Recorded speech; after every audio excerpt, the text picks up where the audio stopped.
How you doing? Charlie Martini here, and I'm a little pissed off today over this Congressman Paul Ryan.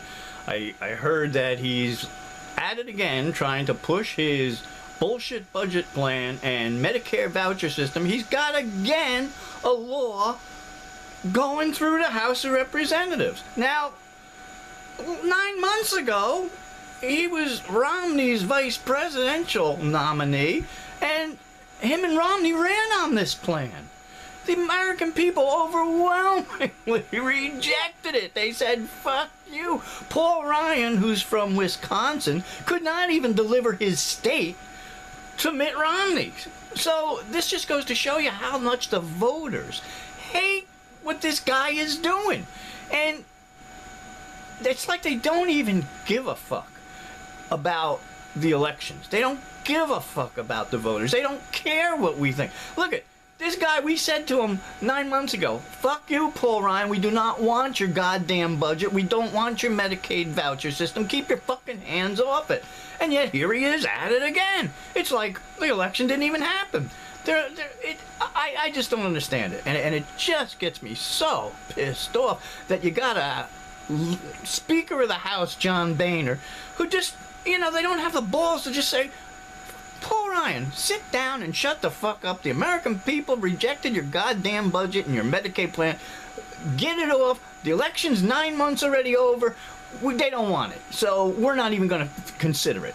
But no, they don't do that. I mean, they play their bullshit games. I mean, like I say, they don't give a fuck about the voters. They don't care what we did. All they keep saying about, we've got no money. We've got no money for this. We've got no money for that. But people, we've got plenty of money. We've got so much money, but our system is so fucked up.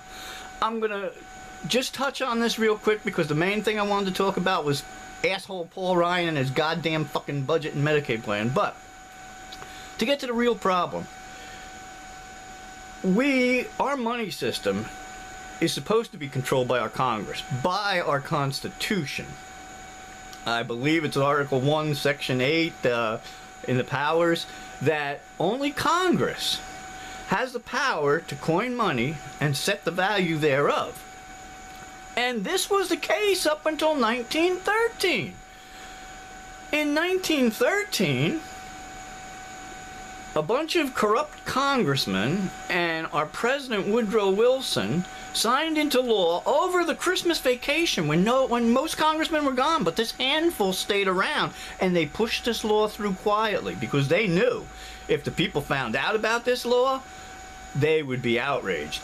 So the Federal Reserve Act, which happened in 1913, what exactly was it? Why would we have so much money today if it wasn't for the Federal Reserve? I mean, I was like most people.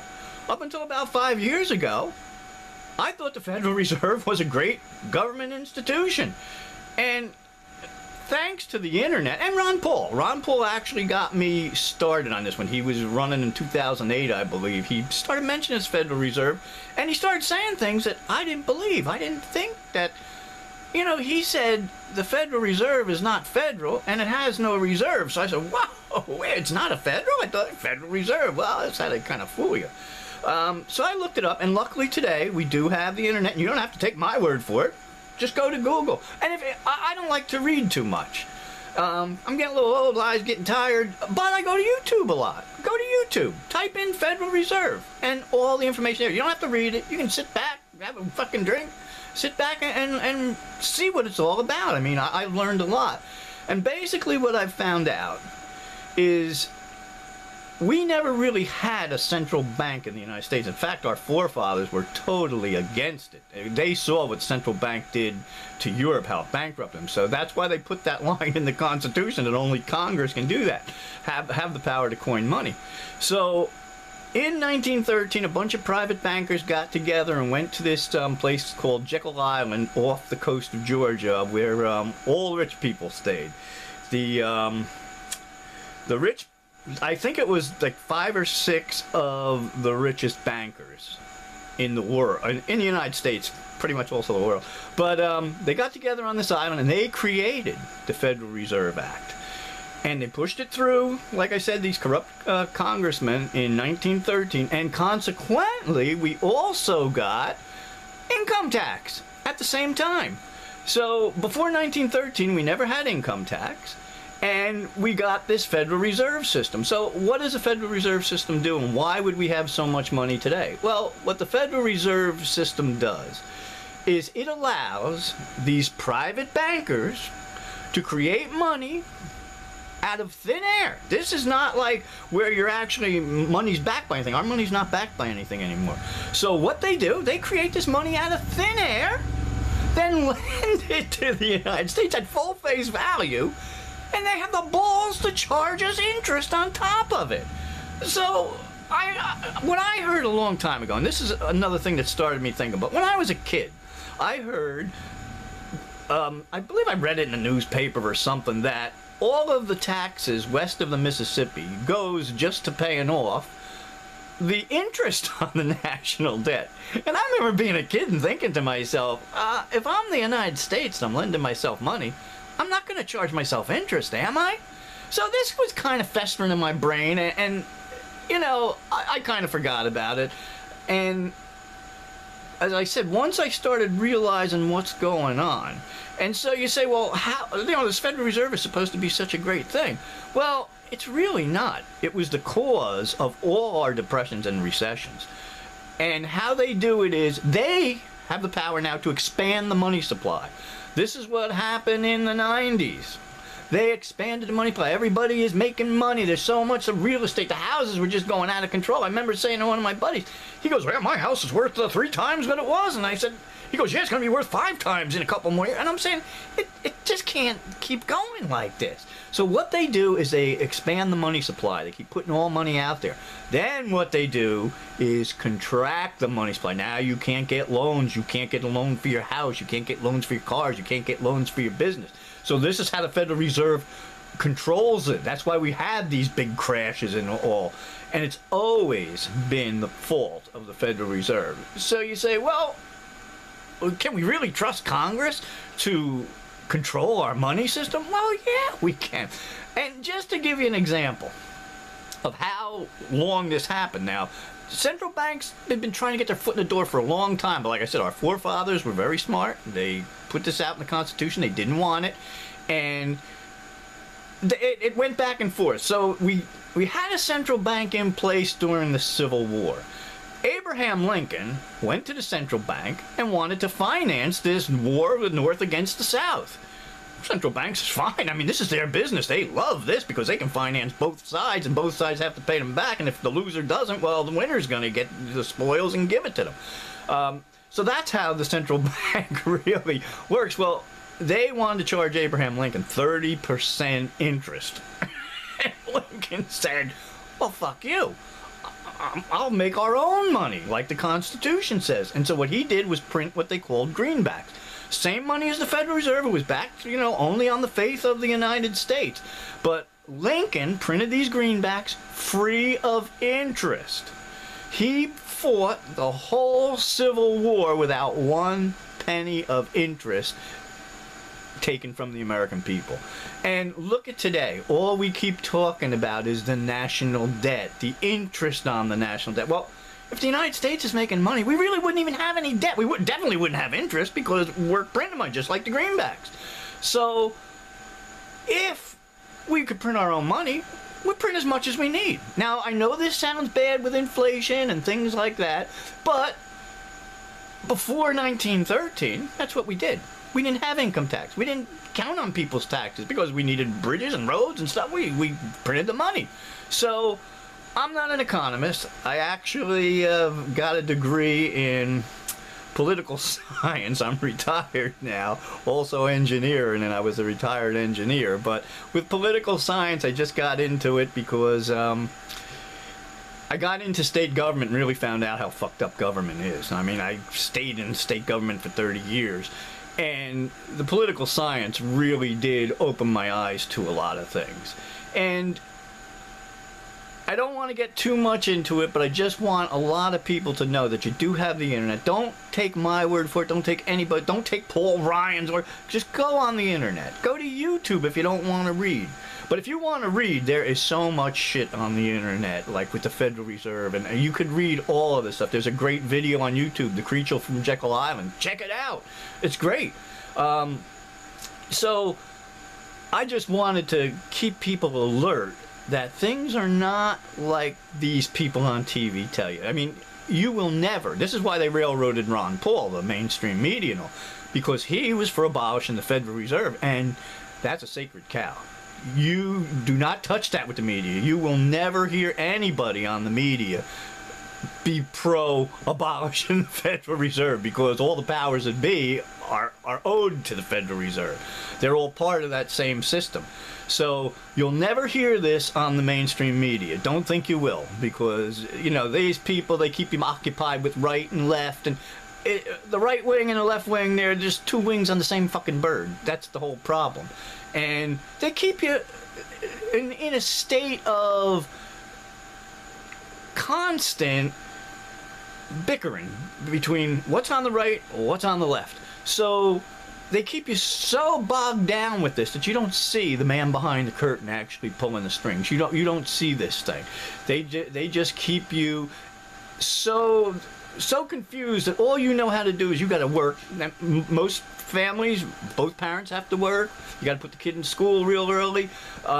Everybody's in debt, so you don't have time to sit back and think. And I didn't really have the time to sit back and think. I was never really too much in debt, but I was always working, and working a lot of hours, so I didn't really have the time to sit down. Now that I retired and I have some time and I can look at this, I can look up YouTube and everything. So another trick they've got you with is student loans. We never had this when I was a kid. You went to college like on a scholarship, and the colleges weren't really that expensive. Rutgers, when I went to Rutgers, could only charge a state resident $600 a year. Now, they got you on room and board. It costs a lot of money for room and board. But $600 a year? I mean, but they don't... Nowadays, it's you have to have a college education, but you have to have a loan. So as soon as you come out of college, you're saddled with $150,000 that you got to start paying off. See, I didn't have this when I came out of college. You know, nobody did. Nobody really applied for loans back then. Like I said, colleges and everything was a lot different. But I'm getting off the track. I just want to show you how they keep you. You can say, well, how come I don't know this? How come I don't? Well, one of you probably just coming home from work, you're exhausted, you stand, well, let me watch the news on TV. Well, you're not going to see it on the TV. You have to search for it a little bit on the internet, and you might even not know what to search. But they just keep you in that state. They got you thinking that union members are terrible. They're taking everything away from you. But they don't want unions. They tell you we don't want regulations. The government is bad, but it's not bad for you and me so much. It's bad for the big business, because now they don't want to be regulated. They don't want rules. Like this guy, Paul Ryan, he is financed by the Koch brothers. Koch Industries, one of the worst polluters in the United States. And why do you think they don't want regulations? Why do you think they give Paul Ryan so much money to beat his competition? So when he's in Congress, he's going to vote for less regulations on pollution, because the Koch brothers who finance him, they don't want no regulations. They don't want you to tell them what to do. So again, I'm getting off the point, but I just got really pissed at Paul Ryan and his goddamn bullshit. It's like a fucking three-ring circus over there in Congress. They can't do a goddamn fucking thing. They're at a 9%. I think it's even down to 6%. Approval rating. This is ridiculous. And you've got this Congress that John Boehner makes $250,000 a year. Do you think they can understand your problems and my problems? No. And the last thing I want to talk about, because this really blew my mind, this bullshit sequester thing that was supposed to be so bad that it was going to force Congress to come together and make sure that they passed a good budget and got good cuts and there's everything, but they couldn't come together. So this sequester that was draconian cuts that was never supposed to happen goes into effect. Well, now these cuts are starting to hurt you and me. If you go to the airport, different towers have that closed down. There's so much going on. Everybody got affected by this, and it was a 10% kind of cut across government. Every spending. You can't get kids in preschool now. or I think it's Head Start. They're turning kids away now because this program got cut 10%. Well, I did a little research on the internet to find out what this sequester was, and it was very draconian cuts. But guess who was not affected at all? Congress. They put a clause in the Sequester Act that their pay is not affected. They don't get the 10% cut. What did happen was, I think they had 10% cut from what they could spend on staff and things like that. But the main thing, their bread and butter was not cut at all. The sequester does not apply to Congress. Now, their government, why doesn't the sequester apply? I don't know. This is how arrogant these motherfuckers have got. These are our representatives. They don't want you to have health care. They don't want you to have anything. They don't want you to have a pension. They don't want to have you retire. But they got it. They got the best health care you can get. They got a pension. And they don't have to work nearly as long to get their pension as a pension person does. I had to work 30 years to get almost half, or a little more than half of my pay. That's not the case with them. And they don't want me to have a pension. They don't want you to have a pension. They don't want us to have Social Security, yet they've got everything. So they're all fucked up. I wish we could just vote them all the fuck out. You know, give them a goddamn wake-up call. I mean, people should be just so outraged with this sequester. They make themselves immune to it. They're not affected by it. That's such bullshit. So anyway, I'm gonna get the hell out of here now and go get myself a martini. And this is Charlie Martini, gonna sign off for now. Cheers.